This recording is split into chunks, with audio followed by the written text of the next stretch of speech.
The courtroom was so quiet that the clock on the wall sounded like a drum. Judge Morales adjusted her glasses, breathed in, and read the line that sucked all the air out of the room. The DNA results confirm a 99.97% probability that Malik Adeyemi is biologically related to Zuri Coleman as a half-sibling. Nia Coleman didn't move. She couldn't. She sat frozen, hands knotted in her lap, her eyes locked on the thin, wide-eyed boy beside her, Malik, the brilliant homeless kid she'd brought into her home for the sake of her daughter. For the sake of Zuri's smile. For the sake of peace. And now this. A stir rolled through the gallery like a low wind. Phones lifted. Someone whispered, "Half-brother? But Nia's husband is dead." Another voice hissed, "Heir to the Coleman fortune too." Across the aisle, a tall man in a navy suit, Darius Coleman, Jordan's older brother, stood with a slow, satisfied grin, as if some hidden plan had just clicked into place. "Mrs. Coleman," the judge said gently, "the court will recess for 10 minutes. Nia finally blinked. Zuri, small and serious in a blue dress, squeezed her mother's fingers. Malik didn't say a word. But his shoulders lifted as if bracing for a blow the world had trained him to expect. Security opened a path. Reporters waited outside the double doors like storm clouds. And Nia, billionaire CEO, single mom, the woman who built a tech empire from a one-bedroom flat and a second-hand laptop, felt the ground shift under her careful life. It had started with homework in a park. Weeks earlier, a warm Atlanta evening stretched over Old Fourth Ward like a soft wrapper. Streetlights flicked on one by one. It was the kind of dusk that made buildings glow and turned joggers into silhouettes. Nia had stepped away from a board meeting an hour early, a rare rebellion against her calendar, so she could meet Zuri at the community chess tables near the Beltline. Zuri was 9, smart, and restless in the way of children who can see over fences. She could turn multiplication into a dance, could hum through a book in a day, but fractions made her frown like they owed her money. Nia had told her driver to park 2 blocks away. She liked walking through the ordinary, laughing teenagers, spice from a food truck, the smell of wet pavement where sprinklers had cooled the grass, because the ordinary reminded her what she built her extraordinary for. She found Zuri before Zuri saw her. The little girl sat on the edge of a bench, a pencil tucked behind her ear, facing a boy with a beat-up backpack and a smile too careful for his age. He was drawing circles on the back of a flyer stack. Bottle caps, bright and mismatched, stood in neat arrays like tiny soldiers. 5 groups of 3, he said, tapping them. But if that looks ugly to your head, make it 3 groups of 5. Same answer, different door. His voice had that clear, steady sound of someone who has taught himself to be heard without shouting. Zuri grinned. "So I can always flip it?" "Always. That's the trick they don't tell you, but it's in plain sight." Nia had come close by then. She heard the light in her daughter's laugh.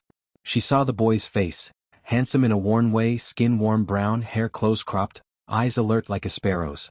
He wore a faded hoodie despite the heat and held his pencil like it was the last safe thing he owned. "You're new here," Nia said, keeping her tone soft. "I'm Zuri's mom." The boy rose as if standing for a queen. "Malik," he said, and he straightened his shoulders. "Oh, I teach sometimes. Only if folks want." "Only if folks want?" Zuri echoed, teasing. "He's good, mommy." He turned my math upside down and it made sense. Nia felt a warmth in her chest she hadn't felt since before Jordan's accident 2 years ago. The accident that left her in a house full of success and silence. "How much do I owe you, Malik?" she asked. He fumbled. "Oh no. I'm helping. I don't charge." Nia saw it then, the small things charity can miss. The cautious dignity. The backpack with the zipper that didn't quite close. The way his eyes flicked, quick, to the food truck and back again like he was erasing hunger with practice. Her security detail hung back, invisible by training. She stepped forward, visible by choice. "Then let me buy all 3 of us dinner," she said. "Payment in jollof and grilled chicken?" He shook his head at first. People who have been disappointed by help often say no before they remember how to say yes. But Zuri linked her arm through his. "Come on," she insisted. "You can flip the fries. 3 groups of 5, 5 groups of 3. He laughed. And that laugh, relaxed, surprised, told Nia a truth she hadn't known she was looking for. This boy made her daughter feel safe and brave at the same time. They ate on a low wall by the skate park. Malik taught Zuri how to checkmate with a knight and a rook. Zuri taught Malik how to say, "Plantain is life," with a mouth full of plantain. Nia listened more than she spoke. She asked careful questions and learned careful answers. Malik had been staying at a shelter sometimes, but the beds filled fast. Most nights he preferred the open air. He said he had a mother once who read him stories about rivers and kings. He didn't say where she'd gone. He didn't say why he learned to sleep light like a cat. When the sky slipped to night, Nia offered a ride. He declined. Pride or instinct? But he took the extra boxed meal, and when he did, he said, "Thank you," like a promise, not a habit. That night, after Zuri fell asleep with a pencil smudge on her cheek, Nia stood in the doorway and watched the soft rise and fall of her daughter's chest. She'd made her first billion 3 months earlier when Coleman Cloud went public, a platform that helped small businesses run like big ones. She'd survived boardroom battles and funeral silence. But this, hearing her daughter's bright voice come alive over bottle caps and math, cut through all of it. She emailed her legal team, "Find out what it takes to sponsor a minor. Maybe foster. Maybe adopt. Hypothetical." She added, "Fast but quiet." Within days, Malik was at the house after school. Zuri insisted. He showed up clean, always punctual, never asking for anything beyond pencils and a stack of old math workbooks Nia had delivered by morning. He never stayed past 9. He always left with his backpack close to his chest. The first time he came in through the front door, he paused like he'd stepped onto a cloud. The Coleman's Buckhead home was made of clean lines and glass, but Nia had refused to let it feel cold. Framed art from black painters on warm walls. Wood tables with stories in their grain. A kitchen that smelled like cinnamon when the baker came by and like pepper soup when Auntie Saad visited. "This place is big," he said. "It gets small when you fill it with the right people," Nia replied. "Hungry?" He smiled without answering yes. She fed him anyway. On the third week, while Zuri worked on a science poster in the kitchen, Nia found Malik on the back patio, staring at the koi pond like it held a riddle. He had an envelope in his hands, edges worn soft. He slid it into his backpack when he saw her. "You don't have to hide things here," she said. He nodded but didn't take it out. "Some things hide themselves." She left it. Trust is built like a house, slow with care, with hands that don't snatch. 2 days later, something shifted. A black SUV idled across the street longer than a car should. The driver was a shadow. When Nia stepped out with Malik and Zuri, the SUV rolled away, smooth as oil. Malik watched it with a face that learned not to be surprised by danger. "People like that don't waste gas," he murmured. That night, Nia's lawyer, Alicia, called. "Your hypothetical paperwork is ready," she said. "Fostering first. Then adoption if it goes well. But Nia, there's chatter. Your name draws attention. We should do this quickly and quietly." "Quiet is a luxury," Nia said. "We'll do it anyway." She told Zuri she was thinking of making Malik part of their family, at least for a while. Zuri bounced on her toes. "Can he have the guest room with the comic book wallpaper? I'll share my snacks but not my brush pens." "Okay." "Okay," Nia laughed and felt a small brave joy.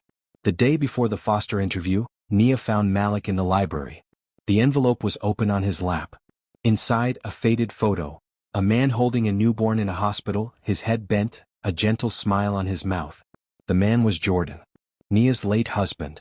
The hospital bracelet on his wrist bore a date that made Nia's heartbeat stumble. "Where did you get that?" Her voice sounded like someone else's. Malik looked up slowly. "A woman gave it to me at the shelter months ago," he said. "Said to keep it with me. Said one day it might matter." I didn't believe her. But then I saw your picture on the news. I didn't know what to do. I still don't. Before Nia could answer, her phone buzzed. Alicia's name. She picked up. "Nia, we have a problem," Alicia said, every word clipped. "Someone else just filed for immediate custody of Malik. They submitted a birth certificate naming the father as Jordan Coleman. The petitioner is Darius Coleman, your brother-in-law." Nia's eyes lifted to Malik. He was a kid holding an old photograph like a shield made of paper. Across the street, as if summoned by the news, the black SUV returned and idled again, engine humming, the shape of a man's face turned toward their house, waiting. The SUV's engine hummed like a threat. Nia stepped forward, placing herself between the gate and the children as if the white stone pillars were an altar and she was the priest. Her head of security, AO, spoke into his sleeve mic, cool and clipped. "Plate captured. 2 occupants. No visible weapons." Nia kept her voice calm. "Inside," she said to Zuri and Malik. "Now." They moved as one. Door shut. Locks clicked. The house tightened around them like a fist. On speaker, Alicia was already turning the words custody and petition into strategy. "We file an emergency motion tonight," she said. "We attach sworn statements from school mentors, the shelter director, your security, and your pediatrician who's examined Malik. We request temporary foster placement with you pending a DNA test. But, Nia, listen. Darius has filed with a claim that his family is the next of kin and that you're attempting to interfere with estate succession by coercing Malik. He's playing it dirty. Nia looked at Malik, who stood very still, fingers curled into the strap of his backpack. He won't win, she said, but she felt the weight in every vowel. What about the photo? Evidence, Alicia replied. But we need more. Where did it come from? Nia glanced at Malik. He eased the photo from the envelope again, fingers careful at the edges. A woman at Peachtree Haven, he said quietly. She volunteers there sometimes. She brought me a brown envelope and said, she said a good man once asked her to find me if anything ever happened to him. She was old. She said she worked nights at a hospital when I was born, and that she recognized the father from the news later. She said she'd kept this picture safe because nobody believed her. What's her name?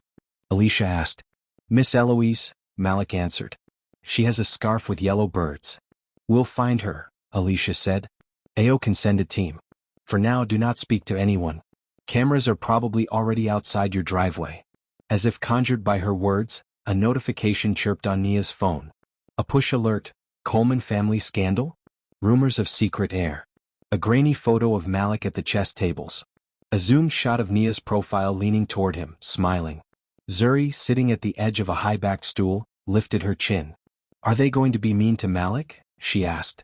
Her voice was soft, but it had steel inside it. Nia steadied herself. They might try. But our job is bigger than their noise. She looked at Malik again. Do you want to be here? I won't force anything. You decide. He didn't hesitate. Yes. His yes broke something in her and built something new at the same time. She had spent years signing checks and guiding teams and being the answer to 1,000 problems. But this yes reminded her of when she first held Zuri, tiny, loud, life condensed, and promised with her whole body to be a roof. AO cleared his throat. Ma'am, SUV is circling again. Driver has switched seats with the passenger. Looks like a face for the cameras. The front intercom buzzed. A voice came through, smooth, amplified. Family visit, it said, and then with the syrup of performance, Nia, it's Darius. Open the gate and let's have a proper conversation. Nia pressed the screen. This is not a conversation for the driveway, she said. I disagree, Darius replied lightly. The city disagrees too. I see 2 unmarked vans down the street. Reporters smell new blood. He chuckled as if sharing a joke between cousins. Nia, you've always had a soft spot. It's one of your better qualities, genuinely. But this situation? This is business. It's lineage. Jordan made mistakes. All men do. We handle it in-house.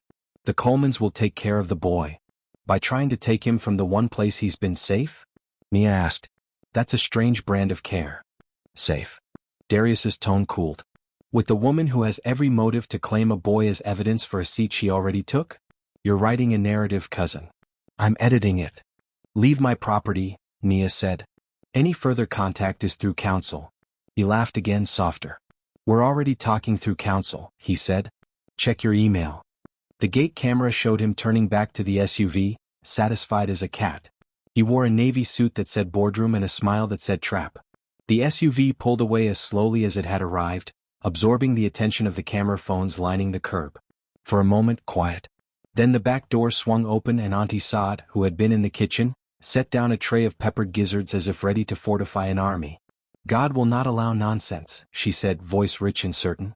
She wrapped an arm around Zuri and a second around Malik, who stood awkwardly in the embrace until he relaxed like a tense string eased. Eat, she commanded. If they see you on TV, let them see cheeks full of food, not fear. They ate at the kitchen island, a small noisy ritual against the big quiet dread.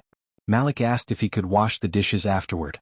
Nia said yes and watched as he moved with the precision of someone who learned early to make his place by being useful, not loud. He stacked bowls like puzzle pieces.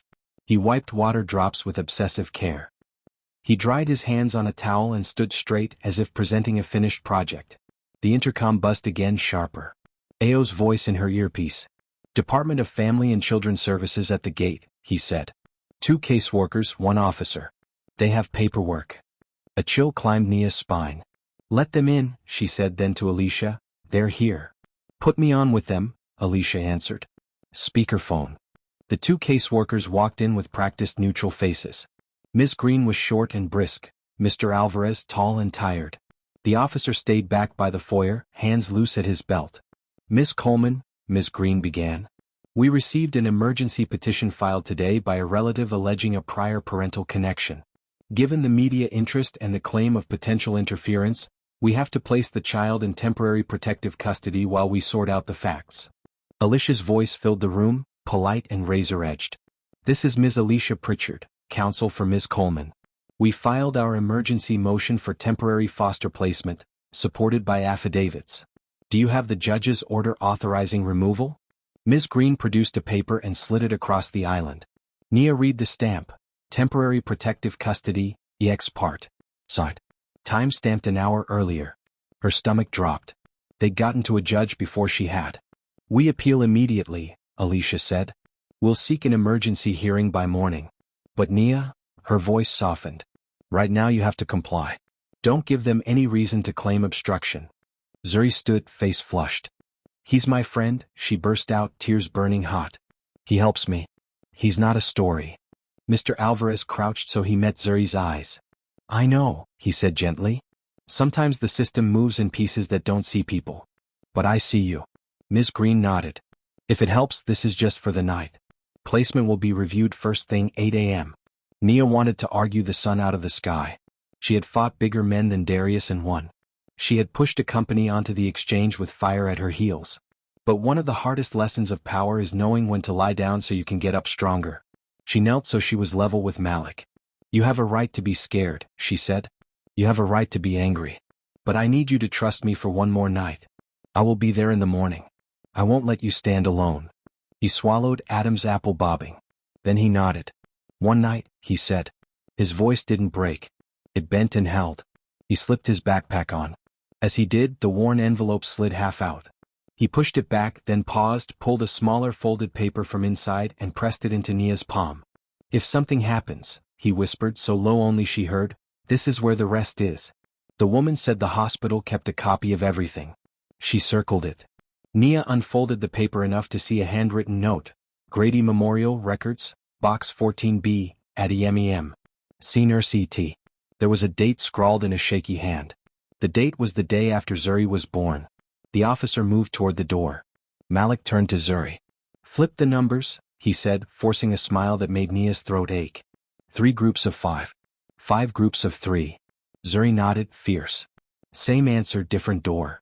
They walked him out past the foyer table where Nia kept a bowl of keys and a jar of wrapped sweets for every driver, delivery worker, and cousin who passed through.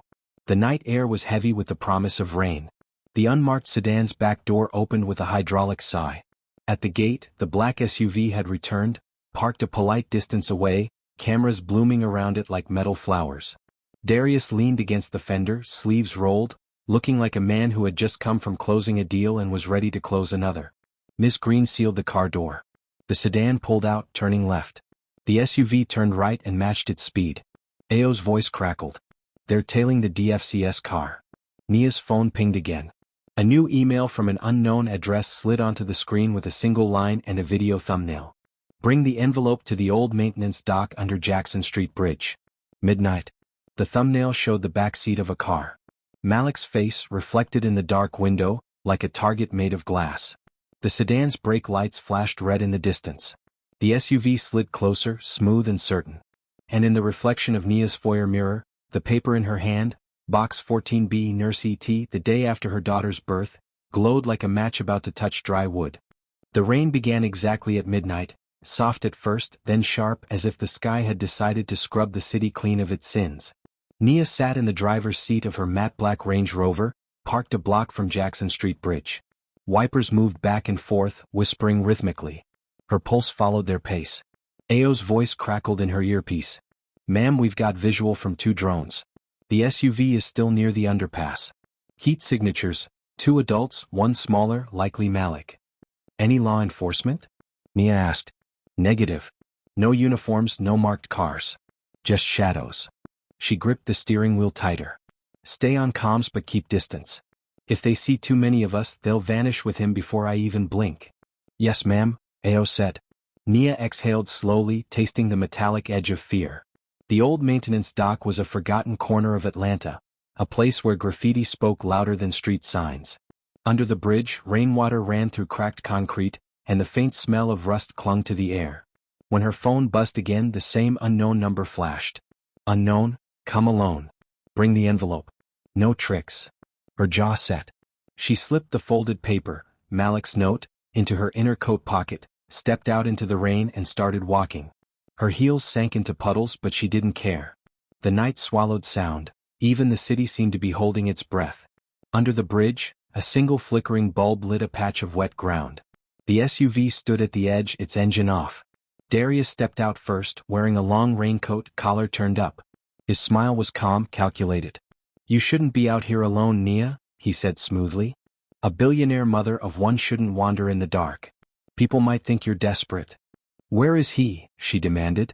Her voice echoed, fierce and sharp. "Safe," Darius replied. "Safer than with you, at least for now."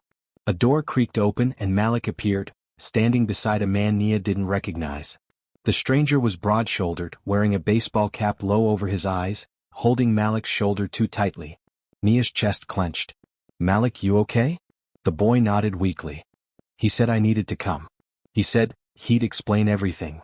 Darius walked closer, hands behind his back. "I'm sure you've put the pieces together by now. My late brother Jordan had a complicated life.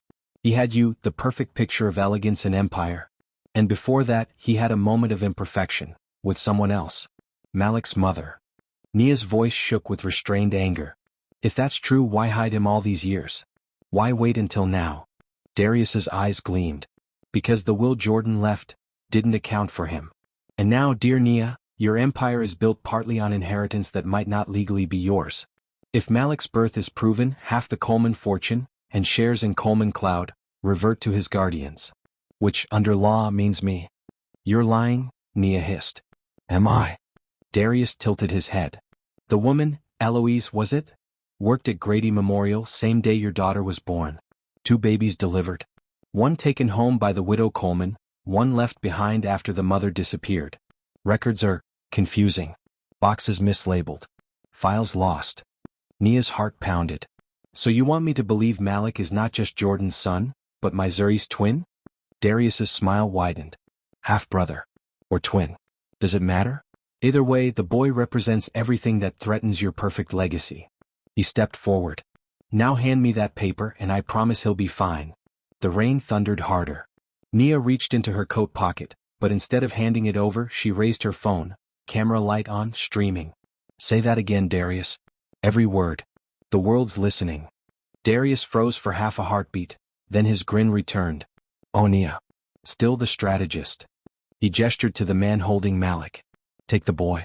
We're done talking." The man shoved Malik toward the SUV, but before he could open the door, Ao's voice roared through Nia's earpiece. "Move now." Headlights flared from both ends of the bridge. 2 of Nia's cars blocked the exits. Ao emerged from the shadows, gun drawn but low, his team flanking him. "Let the boy go." The man holding Malik hesitated, glancing at Darius. "Don't be stupid," Darius muttered. Ao's men advanced, their boots splashing through puddles.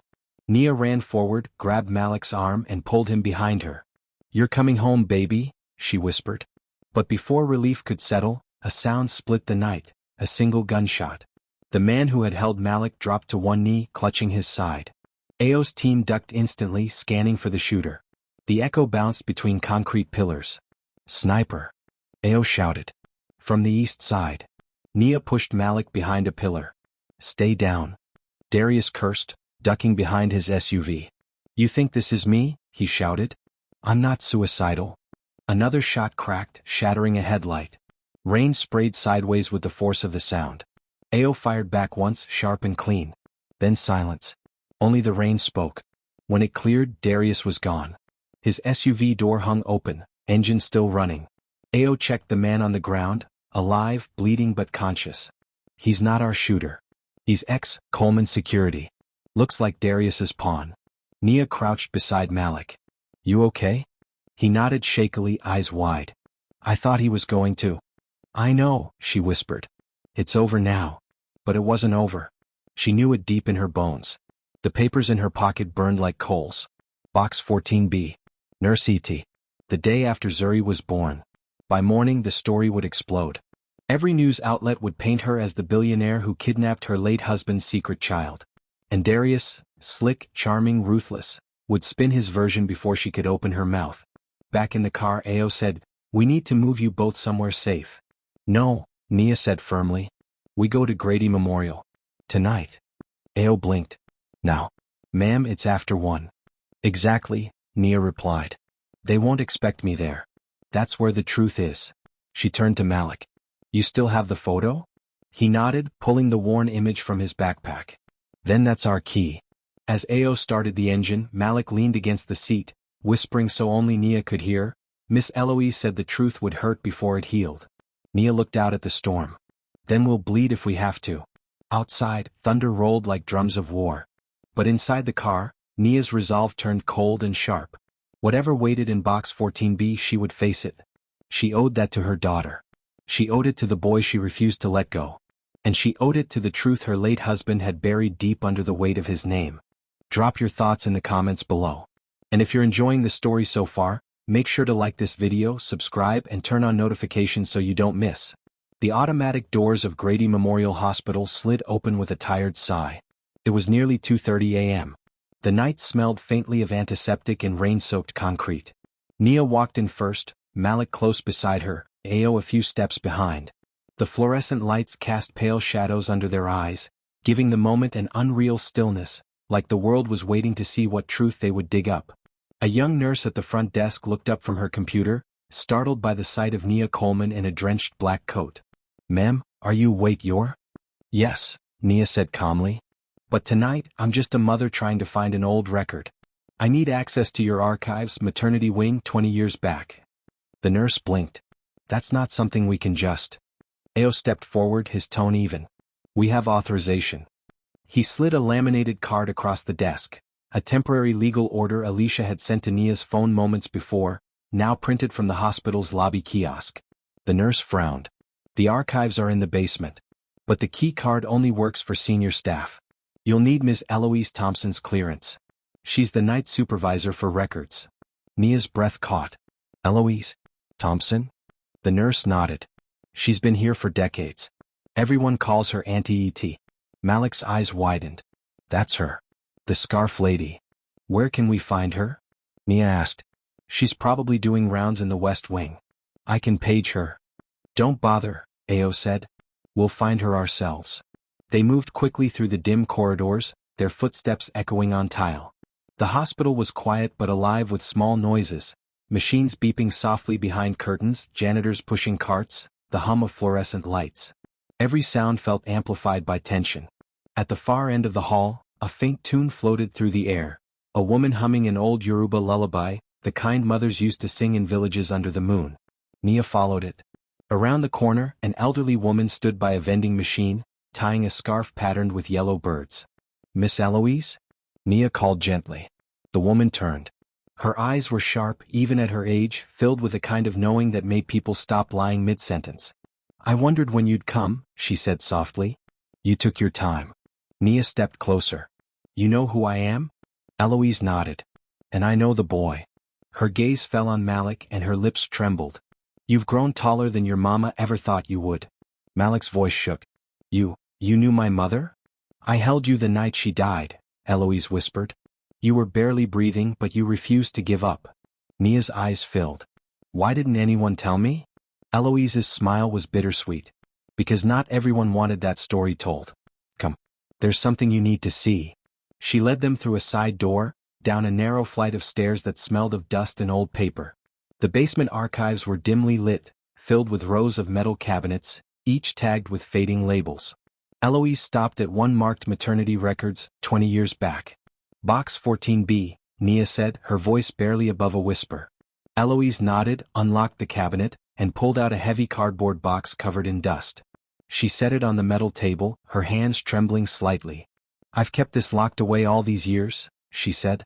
"Because I knew someday someone would come for it, not to learn but to bury the truth." She opened the box. Inside were files, old hospital bands, and a few Polaroid photographs. She flipped through until she found two folders side by side. One read Coleman Zuri, the other Adeyemi Malik. She laid them flat. "Same date." Same time. Adjacent delivery rooms. Both mothers registered under aliases. Both newborns taken to the same nursery for observation. Nia frowned. Aliases? Who used an alias? Eloise hesitated. Your husband's secretary arranged it. He wanted no press attention around your delivery. But there was a mix-up that night. A fire alarm went off in the West Wing. 2 bassinets were moved, one to the emergency ward, one back here. Malik stepped closer. You mean they switched us? Eloise nodded gravely. I didn't realize it until hours later. By the time I tried to fix it, your mother was gone, hemorrhage. And your father. Well, his driver came and signed the discharge papers for the surviving infant. No one questioned it because the name matched the Coleman file. Nia felt her stomach drop. You're saying? Yes, Eloise said softly. The baby who went home with you that night might not have been yours by birth. The room spun for a moment. The edges of Nia's vision blurred. She looked at Malik, his eyes wide, his hands trembling, and then at the file with her daughter's name. No, Zuri is mine. I carried her. I remember her first cry. Eloise reached out, touching her hand gently. Motherhood is not in the blood, dear. It's in the keeping. But what's written in those files may change how the world sees you. Ao glanced at the doorway, tense. Ma'am, we need to move. Someone's here. Footsteps echoed down the stairwell. 2 security guards in black uniforms appeared, followed by a man in a gray suit. It was Darius's attorney, Leonard Banks, the same man who'd tried to outmaneuver Nia during the company's merger years earlier. Well, Banks said, his voice slick. Breaking into hospital records now, Nia? That'll look good on the evening news. Ao stepped forward. You're trespassing. Banks smirked. I'm here legally. I represent the Coleman family estate. And that box, he pointed, is property of the court under an active petition. Eloise's face hardened. Not tonight, it isn't. She slammed the lid shut, locking the file latch. You can tell your master he'll have to come through me first. Banks raised an eyebrow. You think a nurse's testimony will stand against certified DNA evidence? Eloise's eyes flashed. You think I don't have proof? I kept more than files. I kept samples. She turned to Nia. The hospital still stores old heel-prick blood tests from newborns for at least 2 decades. Box 14B holds those slides. If we test them, we'll know who's who. Banks froze. That's illegal to release without authorization. Then arrest me, Eloise snapped. Ao's earpiece buzzed. Ma'am, his team whispered, news vans arriving outside. 5, maybe 6. Someone tipped them off. Nia turned to Eloise. We have to move those samples now. Before they get buried again.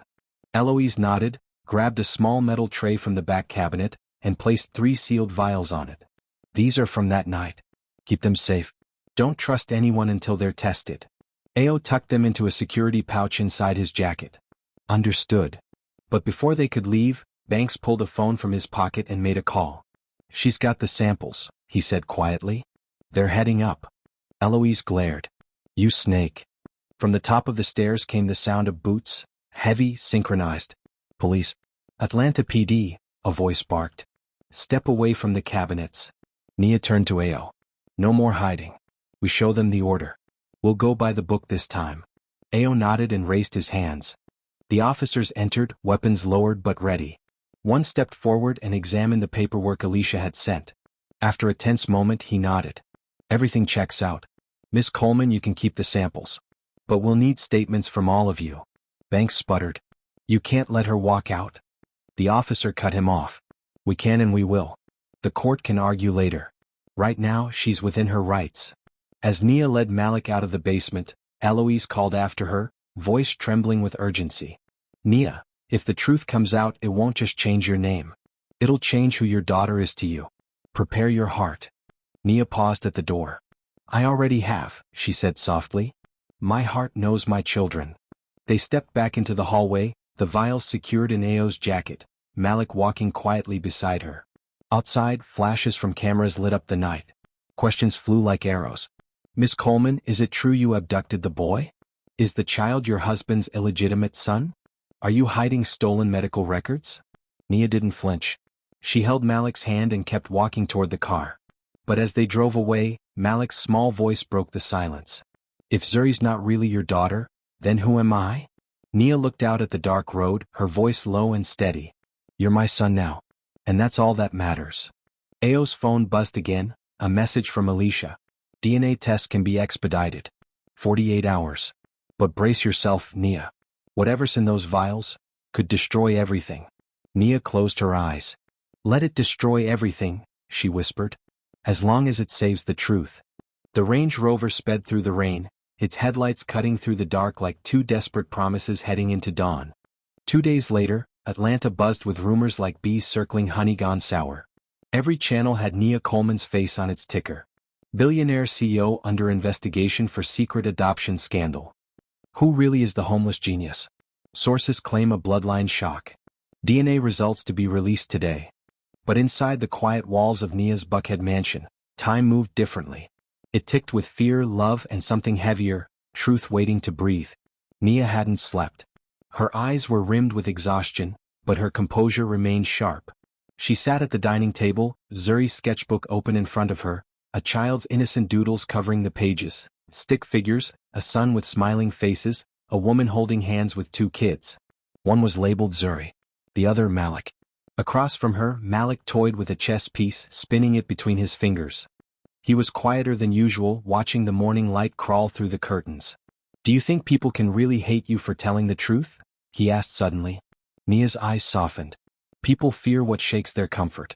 In truth, it's the biggest earthquake of all. Zuri padded into the room, hair still messy from sleep. Mommy, when is Malik coming back to school with me? My teacher asked if he's joining full-time. Nia smiled faintly. Soon, sweetheart. We just have to clear a few things first. Zuri frowned. Clear what? He already knows everything. Her innocent certainty made Nia's throat tighten. She reached over and tucked a curl behind Zuri's ear. You're right. He does. Just then Ao entered, holding a secure envelope. The DNA results came in, he said quietly. Nia froze. The moment she dreaded had arrived. Not the cameras, not the lawyers, not even Darius. But this envelope, small enough to fit in her palm, heavy enough to crush an empire. Ao set it on the table. Alicia says the lab confirmed chain of custody. No tampering. For a long moment, Nia didn't move. Then she broke the seal and unfolded the single sheet. Her eyes scanned the page once, twice, then a third time, slower. Ao watched her face. Ma'am? Her voice was low, distant. Zuri Coleman, biological mother, Chika Adeyemi. Father, Jordan Coleman. Malik's eyes widened. That's my mother's name. Nia continued, almost whispering. Malik Adeyemi, biological mother, Nia Coleman. Father, Jordan Coleman. Zuri blinked in confusion. Wait, what does that mean? It took everything in Nia not to break. She reached for Malik's trembling hand. It means, the hospital switched you too. Her voice cracked. Zuri, baby, I gave birth to Malik. The room fell silent. Zuri's eyes filled with tears first. So, I'm not your real daughter? Nia gathered her close immediately. Don't ever say that. You're my child. You always will be. Blood may have gotten confused, but my heart never was. Malik's lips trembled. All this time, you're my mom? Nia nodded, tears sliding freely now. Yes. And I should have found you sooner. The boy leaned forward, pressing his forehead against her shoulder. For the first time in his life he let himself cry, real, loud, unguarded tears. Zuri joined the embrace without hesitation, wrapping her small arms around both of them. We're family anyway, she said fiercely. Right? Nia smiled through the blur of tears. Right. Ao turned away discreetly, his throat tight. Even he, a man trained to stay stoic, felt the weight of what love looked like in its truest, most broken form. But the tenderness didn't last long. A notification pinged on Nia's phone. A news headline popped up. Coleman heir found. Darius files for emergency guardianship of Malik Adeyemi, biological son of the late Jordan Coleman. Ao's jaw clenched. He's moving fast. Of course he is, Nia muttered, standing. He wants custody before I can refile as biological mother. Ao frowned. But ma'am, technically Zuri's adoption papers. I don't care about papers. Nia snapped, then softened her tone. Sorry Ao. But this isn't about paperwork anymore. This is about protecting my children. She turned to Malik. He's not taking you anywhere. I don't care how much money, power, or lies he throws at the court. Malik looked up at her. But what if the law says he can? Then the law will have to look me in the eyes and say it twice. She paced the room, her mind racing. Alicia needs to file a counter-motion now. If Darius wants a legal war, he'll get one. Suddenly, Zuri tugged her sleeve. Mommy, there's a car outside. Ao moved fast, checking the window. 2 black sedans. Not press. Tinted windows. Same plate style as the SUV that tailed us. Nia's pulse quickened. They're early. Before anyone could react, heavy knocks thundered against the front door. Open up, a voice barked. Atlanta PD with a warrant. Ao stepped between Nia and the entryway. Don't move. I'll handle this. He opened the door cautiously. 3 officers stood on the porch, led by Detective James Porter, a tall man with tired eyes and the posture of someone who'd seen too much. Miss Coleman, he said. We have a warrant to search the premises for stolen hospital property. Complaints filed by the Coleman estate through attorney Leonard Banks. Nia's eyes narrowed. You mean the same people trying to steal a child? Porter's face didn't change. Ma'am, I don't make politics. I just enforce the order. Zuri clung to her mother's arm. Mommy, are they going to arrest you? Nia knelt, brushing her daughter's cheek. No, baby. No one's taking me away. Not tonight.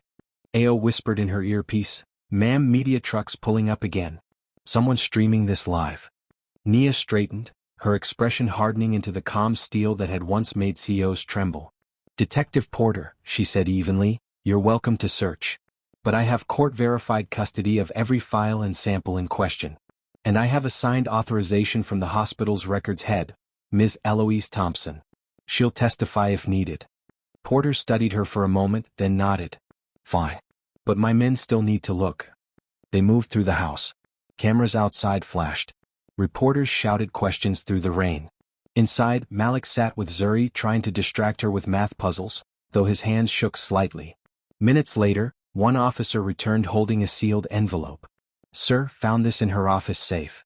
Porter took it, frowning. What is this? Nia's heart sank. She hadn't seen that envelope before. When he opened it, a single photograph fell out, of Darius and Malik together at a cafe, time-stamped a week before she met the boy in the park. What the? Nia whispered. That's not real. Porter's tone cooled. Looks pretty real to me. Ao stepped forward. That's doctored. Metadata can be checked. This is a setup. But Porter had already pocketed it. I'll let the lab decide. For now, Miss Coleman, you're coming with us for questioning. Zuri cried out, No. Nia held her tightly. It's okay, baby. Mommy will be back soon. Ao will stay with you. She looked at Malik. Take care of her. Protect each other. Malik's voice cracked. I will. As Nia was led outside into flashing lights, microphones thrust toward her face, she didn't hide her tears this time. But they weren't tears of fear. They were rage, love, and defiance woven together. A reporter shouted, Miss Coleman, are you admitting the boy is yours? Nia stopped mid-step, turned to the cameras and said firmly, He's my son. And I'll fight the world to prove it. Then the car door slammed and the rain swallowed the sound. Back inside, Malik and Zuri sat in silence. The news anchor's voice echoed faintly from the television. Breaking news. Billionaire Nia Coleman arrested amid ongoing investigation into a hospital scandal. The alleged heir remains under state protection. Zuri turned to Malik, her small hand gripping his tightly. She'll come back, right? Malik nodded slowly, his jaw set. She's my mom now. She always comes back. Outside, thunder rolled again, deep, unrelenting, like the storm had only just begun. The rain had slowed by morning, but the world outside Nia Coleman's gated mansion was still a storm. Reporters camped outside the walls like vultures, their microphones pointed at the iron gate as though they could force it to confess. Darius Coleman's smooth voice filled the news channels, spinning his story like silk. My brother's son deserves a stable family and a chance to grow up without confusion, he said to the cameras, standing on the courthouse steps in a tailored navy suit. We will, of course, support Miss Coleman's recovery from this emotional episode. He smiled for the flashbulbs, measured, mournful, righteous. Back inside the house, Malik sat on the floor beside Zuri, the chessboard spread between them. But neither of them was really playing. The pieces sat scattered mid-game just like their lives. Zuri whispered, It's my fault. If I didn't beg Mommy to keep you, maybe all this wouldn't have happened. Malik shook his head firmly. Don't say that. You didn't do anything wrong. They're just scared of losing control. Who? He hesitated. People who think love should be owned, not shared. Zuri frowned, trying to understand. Like Uncle Darius? He nodded. Exactly like him. Ao stepped into the room, phone pressed to his ear. His usual calm had cracks today. Yes, Alicia, I understand, he said quietly. I'll bring them in when the court opens. He hung up and crouched beside the children. Listen, he said gently, the judge has ordered a temporary hearing for custody. We have to go to court this morning. They'll ask questions about what's happened about Nia. Zuri's lower lip trembled. Is Mommy in jail? Ao's voice softened. No. She's being questioned. She'll be home soon. But even as he said it, he wasn't sure. At the downtown precinct, Nia sat in an interrogation room lit by one flickering bulb. The air was cold, the metal table colder. Detective Porter leaned against the wall, arms folded. You've been quiet for 2 hours, he said. That's impressive. Most people talk before then. I talk when there's something worth saying, Nia replied evenly. Porter rubbed his chin. Let's make this simple. Did you or did you not remove sealed hospital property from Grady Memorial? I did, she said. With written authorization from the records supervisor, Eloise Thompson. She'll confirm it. Aha. Porter flipped a folder open. And these DNA results conveniently naming you as the boy's mother? How do we know they weren't doctored? Nia met his eyes, unflinching. Because truth doesn't need Photoshop. Porter cracked the faintest smile before masking it again. You've got nerve, I'll give you that. I built my life on it, she said. Before he could reply, the door opened and Alicia swept in, phone in hand, coat still dripping from the rain. Detective Porter, she said briskly, my client will not answer another question without due process. The court has already issued an emergency hearing for this morning. Porter nodded. Fine. She's free to go. But if I find out any evidence was tampered with. You won't, Alicia interrupted. Because unlike certain other Colemans, my client doesn't manufacture stories. Porter exhaled through his nose, clearly exhausted by the family drama. You're free to leave, Miss Coleman. And good luck. You're going to need it. By 10 a.m. the courthouse was overflowing.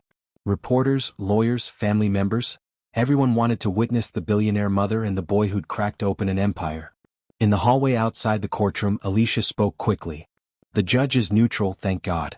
But Darius's attorney, Leonard Banks, will use everything he's got. Videos, fake photos, the press frenzy. We stay calm. We let the DNA results and Eloise's testimony speak for themselves. Nia nodded, but her eyes were fixed ahead, where Malik sat on a bench, clutching Zuri's hand. He looked up when she approached. They said I have to go in there alone first. I know, she said softly. But remember what we practiced, just tell the truth. That's your only armor. He swallowed hard and nodded. A court officer opened the doors. Case number 31876. Coleman Estate versus Coleman. All parties please enter. The room was huge, marble and wood, the kind of place where power and fear echo the same way. Judge Morales, the same woman from the first hearing, sat poised behind the bench. Her presence quieted the murmurs instantly. Darius was already there, his lawyer beside him. He rose politely as Nia entered, feigning warmth. Cousin, he said with a thin smile. You're looking tired. Maybe because I don't sleep on other people's pain, she replied. He chuckled. Still sharp. Let's see if the court finds your wit as convincing as your act. The hearing began. Banks spoke first, painting his narrative. This is a tragic case of misplaced compassion. Miss Coleman, grieving widow, met a boy in a park and in her desperation fabricated a connection, going so far as to illegally obtain hospital property and falsify DNA tests to support her fantasy. Nia clenched her fists under the table. When Alicia rose, her tone was steady but cutting. The Coleman estate would have you believe a grieving woman forged government-certified DNA results. The truth is simpler and uglier. A man desperate for control over his late brother's empire will stop at nothing, even framing a mother for loving her own child. The judge turned to Eloise, who sat in the witness box, yellowbird scarf neatly tied. Miss Thompson, she said gently, you worked at Grady Memorial 20 years ago? Yes, Your Honor, Eloise replied. I handled maternity records. There was a mix-up that night. 2 newborns, Malik and Zuri, were placed in swapped bassinets during an evacuation. I realized the mistake too late. Banks rose sharply. Objection. Unsupported testimony. Alicia countered immediately. We have documentation, Box 14B, confirmed chain of custody, and the DNA test results to match. Judge Morales motioned. Overruled.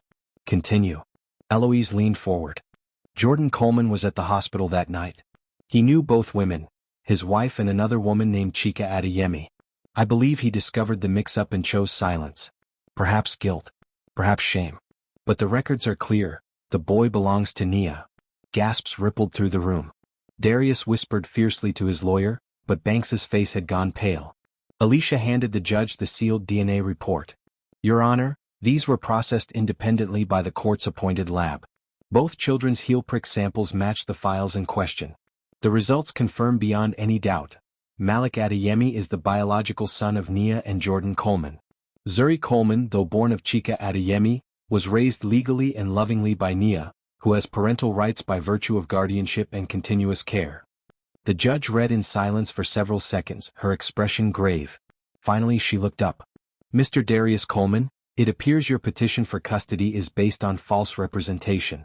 Furthermore, your interference in this matter may constitute fraud. Darius's composure cracked. Your Honor. She held up a hand. Enough. Turning to Nia, her voice softened. Miss Coleman, this court recognizes both children as members of your household, under your sole guardianship and protection. Case dismissed. A collective exhale filled the courtroom. Malik blinked, not fully processing what he'd just heard. Zuri clapped her hands once, beaming through tears. Darius rose abruptly. You think this is over? You think you can rewrite legacy with pity? Nia stood too, her voice calm but unyielding. No, Darius. I'm not rewriting legacy. I'm correcting it. Security moved in as Darius shouted again, but she didn't look back. She just knelt and hugged both children tightly, whispering, We're free. As they walked out of the courthouse, cameras flashed wildly. Reporters swarmed. But for the first time, Nia didn't hide behind tinted glass or publicists. She looked straight into the cameras and said, Love doesn't need DNA to be real. But sometimes the truth demands to be seen. The crowd erupted with questions, but she simply smiled, took Malik and Zuri by the hands and walked into the sunlight. Back inside the courthouse, Darius stood alone, his lawyer whispering urgently. But his face was blank now, shock giving way to something darker, something unfinished. Because as Nia and her children disappeared into the crowd, a courier arrived with a thick envelope, addressed to Ms. Nia Coleman, confidential. Inside were 3 words written in careful handwriting. He isn't done. Drop your answer in the comments below. And if you've been hooked to the story so far, remember to like this video, share it with friends, and subscribe so you don't miss what happens next. The celebration that followed the court victory was short-lived. Nia had promised herself peace, but peace, it seemed, wasn't ready for her yet. That evening, the house was filled with laughter. Zuri dancing barefoot in the living room, Malik showing off his quick math tricks, Auntie Saad clapping along to a high-life tune on the radio. For the first time in weeks, the mansion didn't feel like a fortress, it felt like a home. But the envelope on Nia's desk wouldn't let her rest. 3 words, he isn't done. She read them over and over again, tracing the handwriting with her finger. It was neat, deliberate, familiar. Her stomach turned. Ao walked in quietly, his presence steady as always.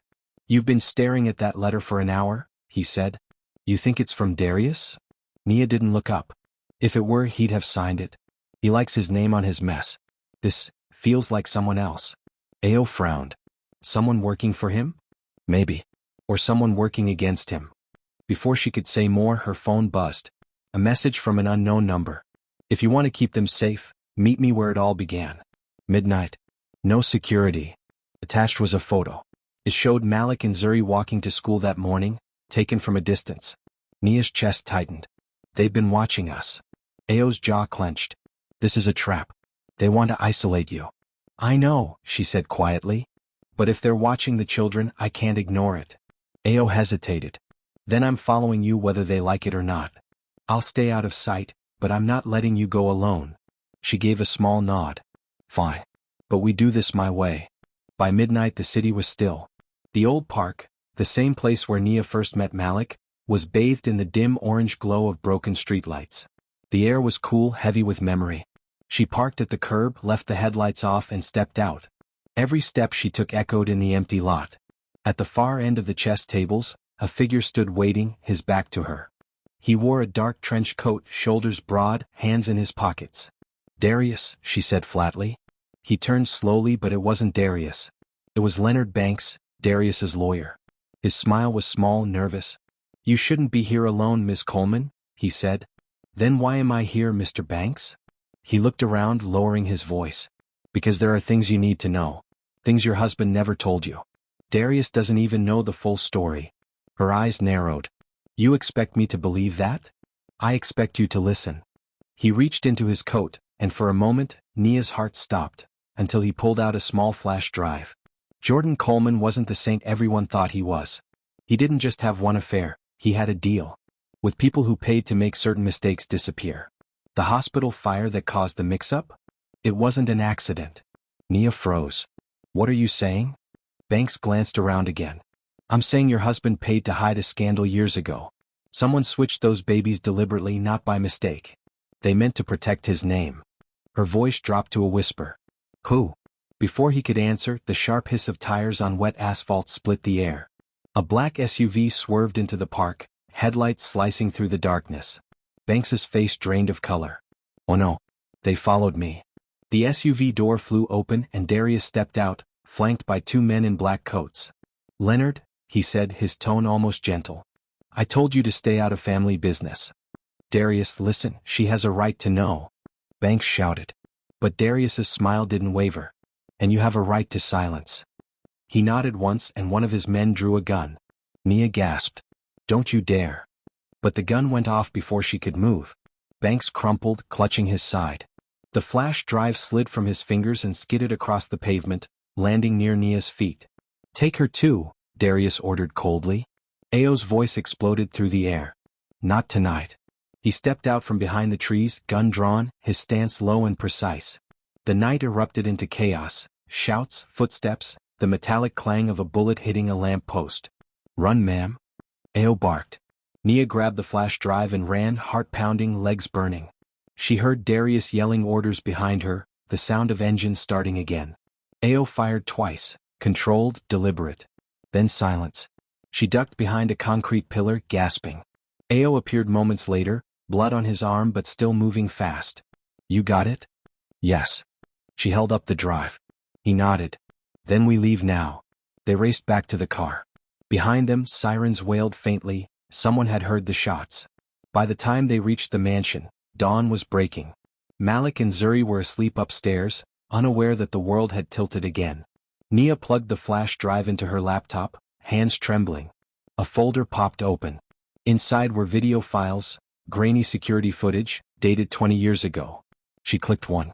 It showed a hospital corridor. Smoke. Nurses rushing. And then, Jordan Coleman, alive and young, standing over two bassinets. He looked both ways, lifted one infant and switched their name tags. Nia's heart stopped. Ao leaned closer, his voice low. He did it himself. She watched as Jordan handed a nurse a thick envelope. The timestamp matched the night of the supposed evacuation. Nia's tears fell silently. He lied to me. He lied to everyone. Ao exhaled slowly. Now you understand why Darius didn't want this getting out. If the world sees this, the entire Coleman legacy burns. Nia closed her eyes. Then let it burn. She copied the file to her phone, then turned to Ao. Get this to Alicia. Prepare a press release. By tonight, the world will know everything, no more secrets. Ao hesitated. Are you sure, ma'am? This will destroy the company. Your name. Everything you built.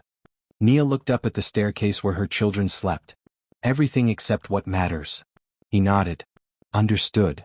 But as Ao turned to leave, a faint sound drifted through the hall, a low buzz from Nia's phone. A new message. It was a video clip. It showed Zuri's school. Her classroom. The timestamp, this morning. Then a voice, distorted but clear. You reveal the footage, the girl disappears. The screen went black. Nia's hands shook violently. Ao. He grabbed his earpiece. I'm on it. She stared at the phone, tears brimming, the flash drive still clutched in her hand. The truth was finally in her grasp, but now her daughter's life was the price. And as thunder rolled once more over the Atlanta skyline, Nia realized the war for her family wasn't over. It was just beginning.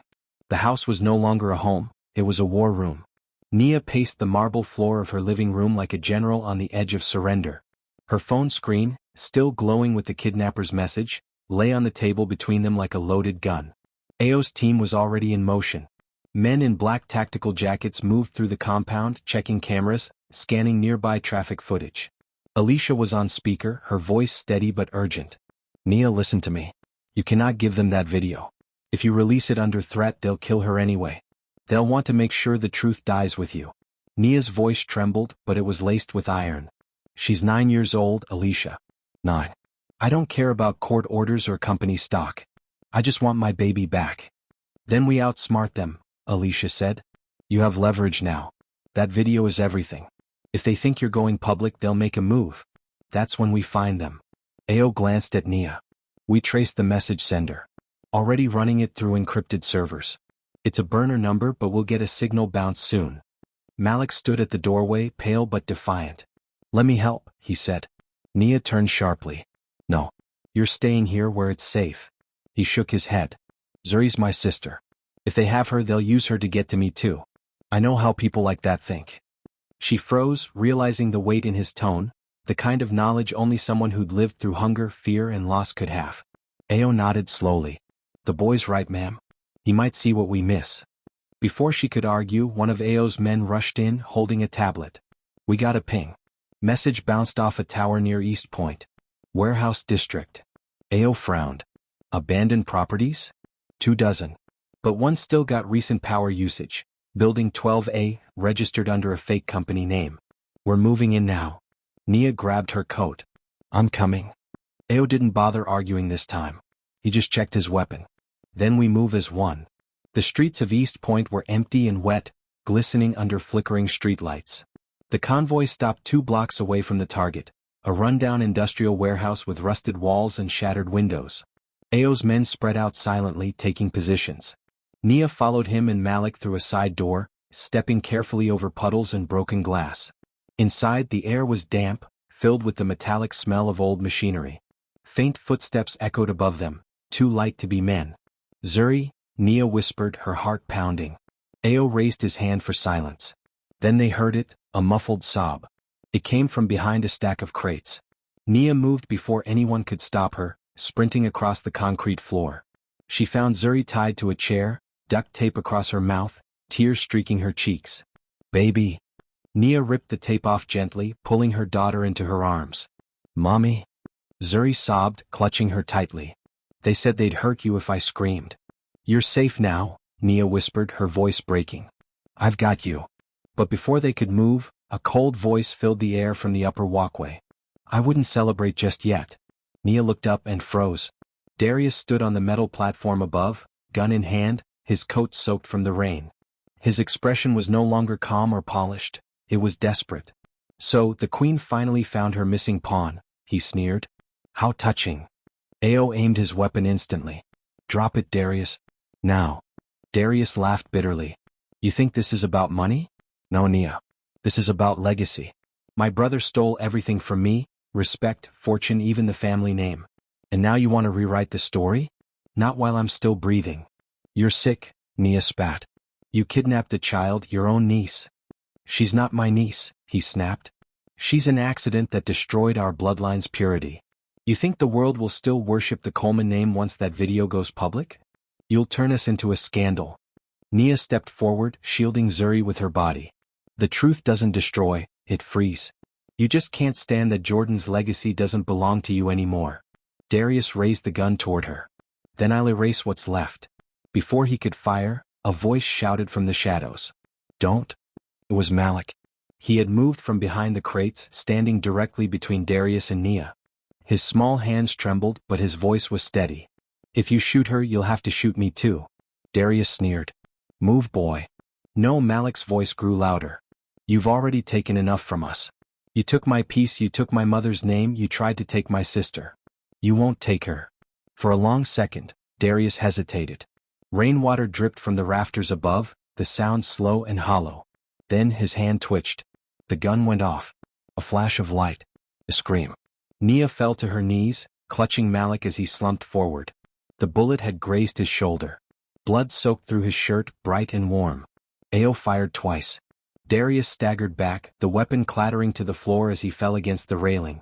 The old metal groaned under his weight, and then gave way. He crashed through it, landing hard below. Silence filled the warehouse. Nia held Malik close, whispering, "Stay with me. Stay with me, baby, please." He blinked weakly. "I'm okay, Mom. I promise." Ao knelt beside them, pressing gauze to the wound. "It's a clean graze. He's lucky." Police sirens wailed in the distance, growing louder. By the time they reached the hospital, Darius was under arrest, his injuries minor. The video evidence Nia had was enough to expose everything. Jordan's secret, the hospital conspiracy, the Coleman's manipulation. The next morning, every news station carried the same headline. Coleman Empire Falls, truth revealed after 2 decades of secrets. Reporters surrounded the hospital, but Nia didn't speak. She stayed by Malik's bedside, holding his hand. Zuri sat curled in the chair beside them, asleep on her lap. Ao stood by the window watching the sunrise. "The world's talking, ma'am," he said quietly. "But this time they're not tearing you down. They're calling you the mother who fought back." Nia smiled faintly. "I didn't fight to be called anything. I fought to keep my children." She brushed Malik's hair from his forehead.